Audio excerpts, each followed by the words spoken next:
الحمدللہ رب العالمین صلی اللہ علیہ سیدنا محمد و آلہ وصحبہ اجمعین۔ گزشتہ درس کے اندر وراثت کی اہمیت، اس کی فضیلت اور اسلام میں اور دوسرے مذاہب کے اندر جو بنیادی فرق ہے وہ اور وصیت وغیرہ کے تعلق سے کچھ اہم باتیں بیان کی گئی تھی۔ اس وقت ہمارے سامنے جو مسئلے ہیں وہ یہ ہے کہ آدمی کسی کا وارث جب بنتا ہے تو کن اسباب کی بنیاد پر وارث بنتا ہے۔ ایک آدمی کسی کا وارث بنے گا تو کس بنیاد پر وارث بنتا ہے؟ اس کے لیے 3 اسباب بیان کیے جاتے ہیں وارث بننے کے لیے۔ پہلا سبب ہے وارث بننے کا قرابت، مرنے والے اور زندہ شخص کے درمیان قرابت ہو، یعنی نسبی رشتہ قائم۔ چنانچہ اس رشتے سے جو ہے والدین، اولاد، بھائی بہن، چچا وغیرہ وارث بنتے ہیں، یہ قرابت کی وجہ سے وارث بنتے ہیں۔ دوسرا سبب وارث بننے کا نکاح ہے، مرنے والے اور زندہ شخص کے درمیان میں نکاح کا جو ہے رشتہ قائم ہے، اس رشتے کی بنیاد پر جو ہے وہ اس کا جو ہے وارث بنے گا۔ مثلا بیوی کا انتقال ہوا ہے تو اس کا شوہر زندہ ہے تو وارث بنے گا، شوہر کا انتقال ہوا ہے بیوی زندہ ہے تو وارث بنے گی۔ تو نکاح ایک سبب ہے وارث بننے کا، جیسے قرابت ایک سبب ہے، اسی طرح سے نکاح ایک سبب ہے۔ تیسرا سبب ہے حق ولا، اس کو ہمارے علماء کرام زیادہ جانتے ہیں کہ آقا اور غلام کے درمیان جو تعلق یا رشتہ ہوتا ہے، مثلا آقا نے کسی غلام کو آزاد کر دیا تو اس آزادی کے سبب سے جو احسان اس پر ہوا ہے اور اس آزاد ہونے والے غلام یا باندی کے کوئی بھی رشتہ دار، کوئی بھی وارثین نہ ہو، تب پھر مال جو ہے آقا کو آتا ہے اس احسان کے بدلے میں۔ تو اس وقت ہے نا وہ عام طور پر غلام و باندی کے جو رشتے ہیں اس وقت پوری دنیا کے اندر تقریباً ناپید ہیں، لیکن وہ ایک مستقل مسئلہ ہے۔ تو ہمارے نزدیک جو ہے اسباب ارث جس کو کہتے ہیں وارث بننے کے اسباب میں یہ 3 سبب ہیں، ایک قرابت، نمبر 2 نکاح اور نمبر 3 حق ولا۔ اب اسی کے ذیل میں جو ہے ارکان ارث یعنی وراثت کے جو ہے 3 ارکان ہیں۔ یہ تینوں ارکان کچھ ایسے ہیں کہ یہ 3 چیزیں گویا کہ وراثت کے عمل کو وجود میں لانے والی ہیں۔ نمبر 1 مورث۔ مورث سے مراد جو شخص انتقال کر گیا ہے، جس کا انتقال ہوا ہے، اس کو کہتے ہیں مورث۔ زندہ لوگ اس کے جو ہے نا وارث بنیں گے۔ دوسرے نمبر پر وارث۔ وارث سے مراد جو زندہ لوگ ہیں اور جس کا ان زندہ لوگوں کا اس سے کوئی رشتہ یا نکاح وغیرہ کا تعلق قائم ہے، اس کو کہتے ہیں وارث۔ اور تیسرا ہے موروث۔ موروث کہتے ہیں اس ترکے اور اس جائیداد کو جس کو میت اپنے پیچھے چھوڑ دے۔ تو یہ 3 جو ہے ارکان ہیں، ان 3 بنیادیں، یہ 3 بنیادیں ہیں وراثت کی۔ ایک مورث مرنے والا، نمبر 2 وارث جو زندہ لوگ ہیں، اور تیسرا ہے موروث وہ ترکہ جس کو مرنے والا اپنے پیچھے چھوڑ کر جائے۔ اور ترکے کی تفصیل آپ کے سامنے بیان کی جا چکی ہے کہ ترکے میں کون کون سی چیزیں آتی ہیں۔ اب ایک آدمی مرنے والے کا وارث بنتا ہے، اس کے لیے بھی کچھ شرائط ہے۔ آدمی مرنے والے کا وارث بننے اس کے لیے جو بھی 3 شرائط بیان کیے جاتے ہیں۔ پہلی شرط یہ ہے کہ موروث کی موت کا جو ہے حقیقی یا حکمی طور پر علم ہو جائے۔ ایک آدمی کا انتقال ہوا ہے، اس کے انتقال کے تعلق سے یقینی طور پر ہم کو معلوم ہے کہ یہ شخص انتقال ہو گیا۔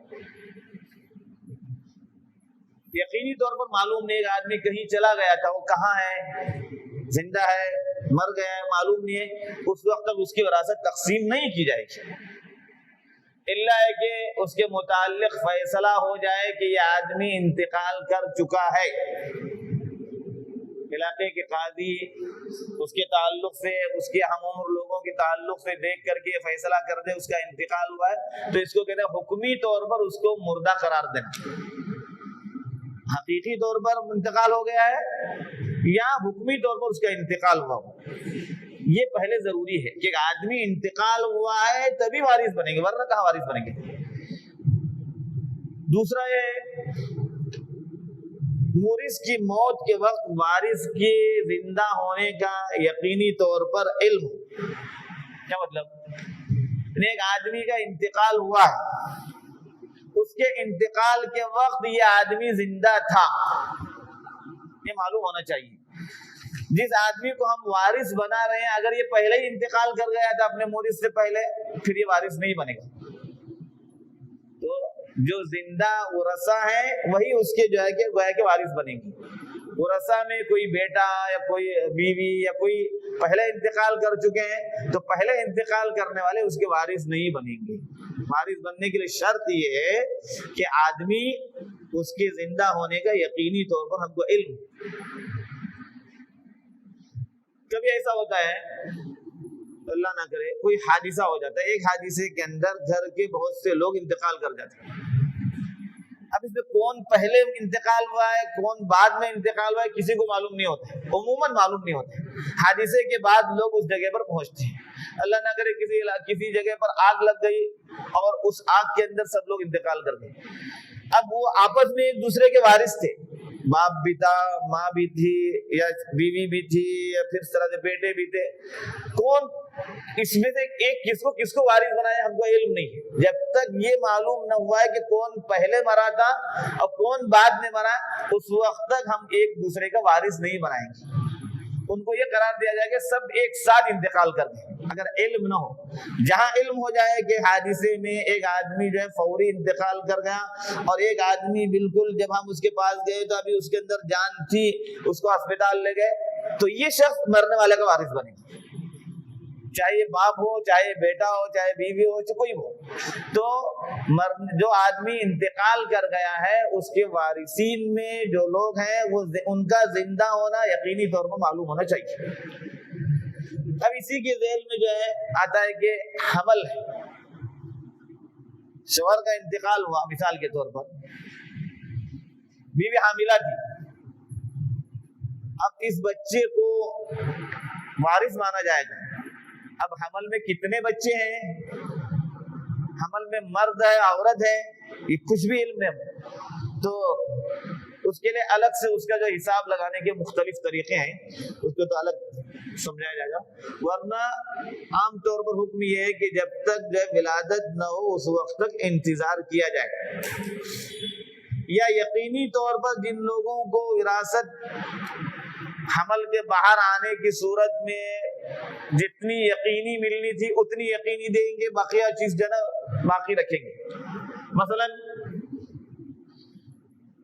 شوہر کا انتقال ہوا، شوہر کو کوئی اولاد نہیں تھی لیکن بیوی جو ہے حاملہ تھی، اب بیوی کے پیٹ میں جو ہے حمل ہے، اب یہ حمل کی وجہ سے بیوی کا حصہ جو ہے کم ہو جائے گا بچے پیدا ہونے کے بعد۔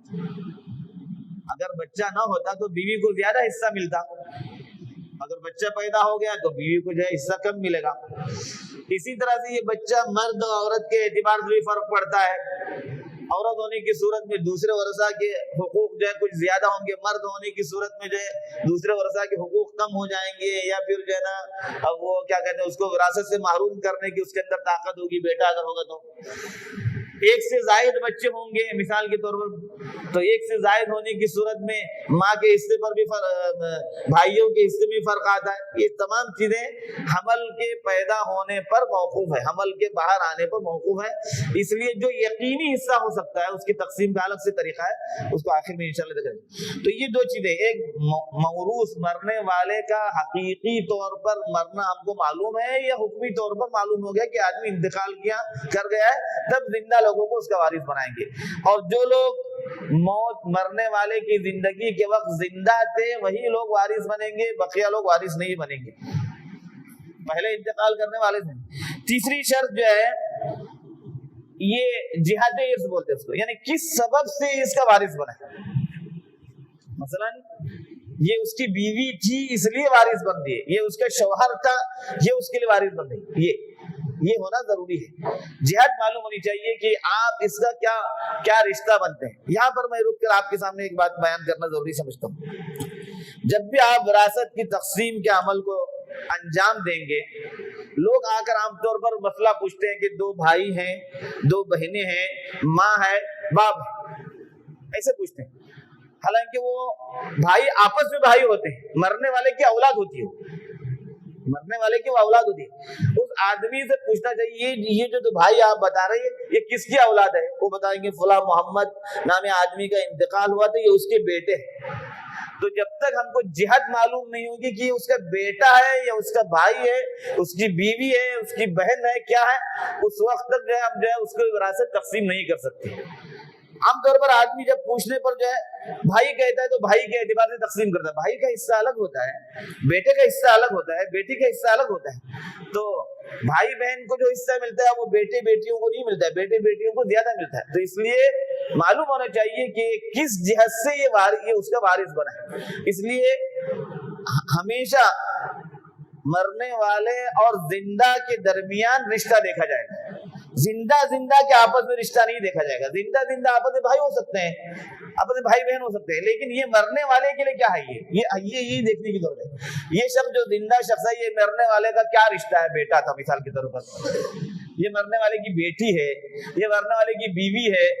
عام طور پر کیا لوگ بولتے ہیں وہ ایک ماں ہے, ماں زندہ لوگوں کی ماں ہے, وہ مرنے والے کی ماں ہے, مرنے والے کی بیوی ہے. وہ آپ جو نا تقسیم میں اس کو ماں سمجھ کر کے کا حصہ دے دیں گے, ماں کا حصہ دیں گے, پورا معاملہ غلط ہو جائے گا, شریعت کا معاملہ غلط ہو جائے گا. اس لیے جہت کو جاننا ضروری ہے کہ یہ کس جہت سے اس کا وارث بنا ہے. اس زندہ آدمی کا مرنے والے سے کیا رشتہ ہے یہ جاننا ضروری ہے. یہ 3 جو ہے شرائط. پہلی شرط ہم نے بتائی آپ کے سامنے کہ مرنے والے کا یقینی طور پر اس کا مرنا یا حکمی طور پر مرنا ہمیں معلوم ہو جائے, اور زندہ آدمی جو موروث کی موت کے وقت لوگوں کے زندہ ہونے کا ہمیں علم ہو کہ یہ لوگ زندہ تھے, یقینی طور پر معلوم ہو جائے. تیسرے کہ جہت کیا ہے, آپس میں ان کا آپس مرنے والے سے زندے کا رشتہ کیا ہے, اس جہت کو جاننا بھی ضروری ہے. اس کے بعد سب سے اہم چیز جو وراثت کے باب میں پہلا سب سے اہم باب جو شروع ہوتا ہے وہ موانع ارث کا ہوتا ہے. موانع ارث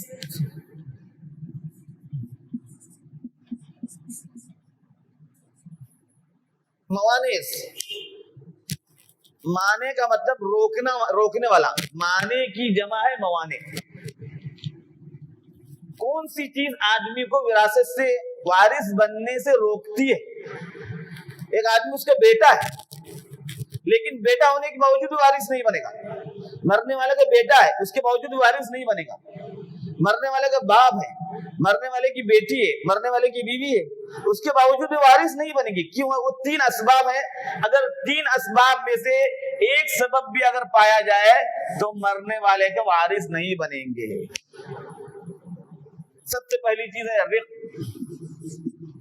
رق یعنی غلامی.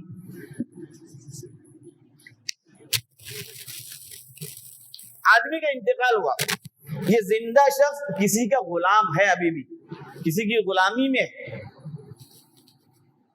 لہذا یہ غلام اگر کسی کا ہے چاہے وہ مرنے والے کا بیٹا کیوں نہ, وارث نہیں بنے گا. کیوں؟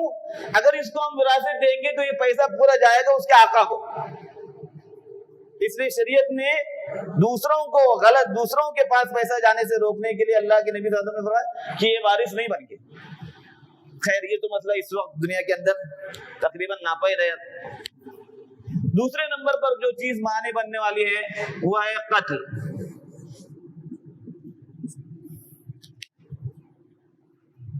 زندہ شخص نے مرنے والے کا قتل کیا تھا یا اس کے قتل میں شریک تھا, یہ وارث نہیں بنے گا. چاہے باپ کیوں نہ ہو, بیٹا کیوں نہ ہو, کوئی بھی کیوں نہ ہو. باپ کے پاس بہت دولت ہے, بیٹے انتظار میں, باپ کا انتقال ہونے تو ہم کو وراثت مل جائے جلدی سے. اس لیے کچھ سازش, کچھ پلاننگ کی کہ راستے سے جو ہے نا یہ معاملہ ختم ہو جائے, اور جو ہے نا باپ مرے گا بیل کب بٹے گا, جو مشہور مسئلہ ہے. ابھی باپ مرے گا تو بیل بٹے گا, ہمارے حصے میں جو ہے اتنا گوشت آئے گا, ان کے حصے میں اتنا گوشت آئے گا, ایک مسئلہ مشہور ہے.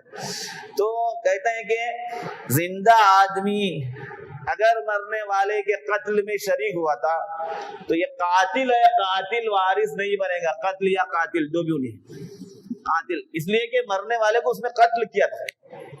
اب قتل کی مختلف شکلیں, ایک تو آدمی جو ہے عمدن قتل کرتا ہے, اس کو قتل عمد بولتے ہیں.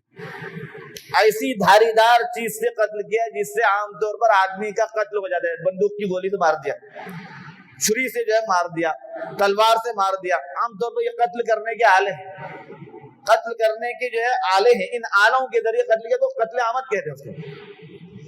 کبھی ہوتا ہے کہ اس کو قتل کرنے کا ارادہ نہیں تھا, اس کو وہ بندوق کی گولی چلا رہا تھا پرندے کو مارنے کے لیے, جانور کو مارنے, گولی لگ گئی ادھر, وہاں بیٹھا تھا اس کا مورث, وہاں پر بیٹھا ہوتا, اس مورث کو گولی لگ گئی, وہ انتقال کر گیا. اس میں ہماری کوئی غلطی نہیں تھی, ہم نے اس کو مارنے کا ارادہ نہیں. یہ قتل خطا ہے, شبہ قتل شبہ عمد ہے. شبہ عمد کیوں کہا اس کو؟ ایک تو ایسی چیز سے قتل ہوا ہے اس آدمی کا جس سے عام طور پر آدمی کا انتقال ہو جاتا ہے. بندوق کی گولی لگنے پر عام طور پر آدمی کا انتقال ہو جاتا ہے, لیکن چونکہ اس کا ارادہ نہیں تھا اس لیے اس کو شبہ عمد, عمد ہی کی طرح سے. ایک ہے خطا کہتے ہیں, قتل خطا. قتل خطا میں ہے کہ ہمارا ارادہ بھی نہیں تھا قتل کرنے کا, اور ہم نے ایسی چیز سے مارا بھی نہیں جس سے عام طور پر آدمی مرتا ہے. پتھر پھینکا, ایسا ایک چھوٹا سا پتھر پھینکا, وہ پتھر اس کو لگ گیا, آدمی مر گیا.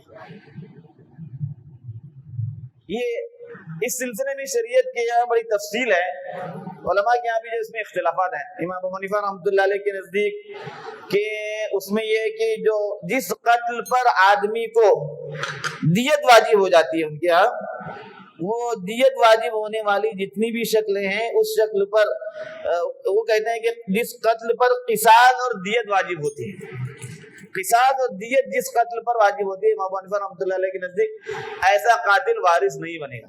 امام شافعی رحمۃ اللہ علیہ کے نزدیک اس معاملے میں بڑی سختی, وہ کہتے ہیں کہ کسی بھی اعتبار سے قتل میں شبہ پایا گیا آدمی کا, ارادہ نہیں, کچھ بھی نہیں, یہ قاتل ہے, لہذا یہ اس کا وارث نہیں بنے گا. یہاں تک اس میں جو ہے باریکی ہے کہ ایک آدمی ڈرائیونگ کر رہا تھا, ڈرائیونگ کرتے ہوئے گاڑی چلا کر لے جا رہا تھا, حادثہ ہوا, حادثے میں گاڑی چلانے والا بھی زخمی ہوا, پیچھے اس کا جو ہے مورث بیٹھا ہوا تھا, باپ بیٹھا ہوا تھا, باپ کا انتقال ہوا حادثے میں, ماں کا انتقال ہوا, اللہ نہ کرے. تو ڈرائیونگ کرنے والا چونکہ ڈرائیونگ کر رہا تھا, اب یہ شخص جو انتقال ہوا ہے یہ اس کا وارث نہیں بنے, اس لیے کہ یہ قتل خطا قرار دیا گیا. اس میں خطا تو بہرحال آپ سے ہوئی ہے, غلطی ہوئی ہے اس میں, لہذا آپ وارث نہیں بن گے. آگے مزید تفصیلات میں ہمارے یہاں مسئلوں میں یہاں تک لکھا ہے کہ آدمی نے اپنے جگہ پر ایک کنواں کھودا ہے, فرض کر لیجئے, اس کنویں میں آ کر اس کا جو ہے مورث گر گیا, اور مورث کے گرنے کی وجہ سے, مورث کنویں میں گرنے کی وجہ سے انتقال ہوا.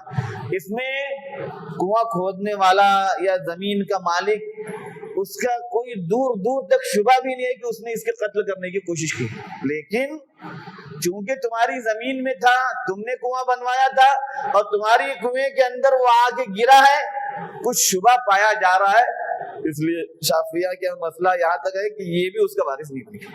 بہت سخت ہے مسئلہ کہ ذرا بھی شبہ کسی اعتبار سے پایا جائے, مورث کے سلسلے میں وارث کا ذرا بھی شبہ پایا جائے, اس کو وراثت نہیں ملے گی, ایک پیسہ بھی وراثت سے اس کو نہیں ملے گا. یہ الگ بات ہے کہ بقیہ ورثہ ہم کریں گے ہمارا بھائی, ہم اس کو دیتے آپس میں مل کر دے رہے ہیں, وہ الگ بات ہے, لیکن وہ حقدار نہیں, اس کا وہ طلب نہیں کر سکتا. تو یہ چیز ہے قتل. دوسری چیز, تیسری جو چیز ہے اختلاف دین.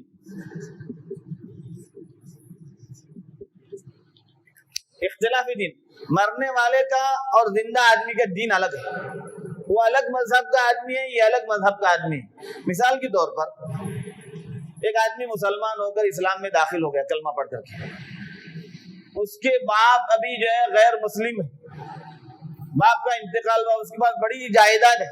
یہ جو مسلمان ہوا ہے اس کو اپنے باپ کی جائیداد سے کچھ بھی نہیں ملے گا, اس لیے کہ دونوں کا دین، دونوں کا مذہب الگ ہو گیا، لہذا اختلاف دین کی وجہ سے وارث نہیں بنیں گے۔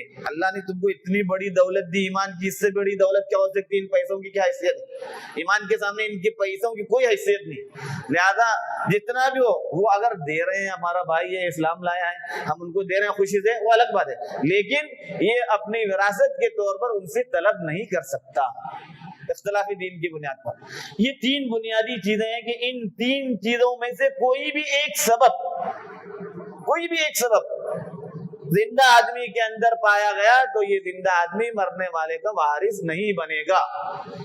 یا تو اس کے اندر غلامی ہو، یا وہ کسی طرح سے قتل میں شریک ہوا ہو، گواہی کی بنیاد پر، اس کی گواہی کی بنیاد پر سامنے والے آدمی کو جو ہے سزا لگ گئی، اسلامی سزا لگ گئی۔ مثال کے طور پر سمجھ لیجئے، اس نے جا کر گواہی دی کہ ہم نے اس کو نعوذ باللہ خراب کام کرتے ہوئے دیکھا ہے، ہم نے اس کو جو ہے فلاں صاحب کو قتل کرتے ہوئے دیکھا تھا، اس گواہی کی بنیاد پر وہ آدمی مارا گیا، اس پر سزا لاگو ہوگی، تو چونکہ قتل ہے لہذا وارث نہیں بنے گا۔ اور تیسرا اختلاف دین کی بنیاد پر بھی نہیں بنیں گے۔ یہ تین چیزیں اکثر علماء کے نزدیک جو ہے متفق ہے۔ امام احمد رحمۃ اللہ علیہ کا مسئلہ ہے، وہ کہتے ہیں قتل میں صرف قتل عمد میں آدمی جو ہے وارث نہیں بنے گا۔ عمدن دھاری دار چیزوں سے قتل کیا ہے تو وہ وارث نہیں۔ امام احمد نہیں، امام مالک رحمۃ اللہ، امام احمد کا امام مالک رحمۃ اللہ علیہ کے نزدیک قتل عمد میں وارث نہیں بنتا ہے۔ حنفیہ کیا ہے کہ ہر وہ قتل جس سے کفارہ واجب ہو جائے، کفارہ وہ قتل مانع ارث ہے۔ اور امام احمد رحمۃ اللہ علیہ کے نزدیک جس پر قصاص یا دیت دونوں میں سے کوئی ایک چیز واجب ہو جائے وہ مانع ارث ہے۔ اور شافعیہ کے نزدیک جو ہے تمام صورتیں قتل کی جو ہوگی ان تمام صورتوں میں آدمی جو ہے وراثت سے محروم ہو جائے گا۔ یہ آخری جو القاتل لا یرث حدیث کے اندر قاتل وارث نہیں بنتا۔ اسی طرح سے اختلاف دین کے متعلق اللہ کے نبی کی حدیث ہے لا یرث المسلم الکافر ولا الکافر المسلم، مسلمان کسی کافر کا وارث نہیں بنتا، کوئی کافر کسی مسلمان کا وارث نہیں بنتا۔ کافر میں تمام مذاہب والے کافر میں آ جائیں گے، جو توحید کے جو اسلام سے کے علاوہ دوسرے مذاہب والے ہیں ان کے لیے لفظ کفر استعمال کیا گیا ہے شریعت کے اندر، لہذا وارث نہیں بنیں گے۔ یہ تین چیزیں اکثر علماء کے نزدیک متفق علیہ ہیں۔ اس آخری چیز کی کچھ تفصیلات حنفیہ کے ہیں، کچھ دوسری ہیں، ہم اس میں اب اس وقت نہیں جاتے۔ تو یہ تین چیزیں ہیں، اگر زندہ آدمیوں میں سے کسی کے اندر ان میں سے کوئی ایک سبب بھی پایا گیا ہے تو وارث نہیں بنیں گے۔ قتل، اختلاف دین، یہ تین چیزیں ہیں، اس کو کہتے ہیں موانع ارث کہتے ہیں کہ آدمی کو وراثت سے محروم کرنے والی، وراثت سے روکنے والی یہ چیز ہے۔ اب اس کے بعد ہم آتے ہیں کہ جناب اب یہ تین چیزیں، ان تین چیزوں میں سے کوئی بھی چیز اگر پائی جائے، مرنے والے کا بیٹا ہے لیکن وہ جو نا ان میں سے کوئی ایک سبب اس کے اندر پایا گیا، وارث نہیں بنے گا، بقیہ بیٹے وارث بنیں گے، یہ وارث۔ جی پوچھے۔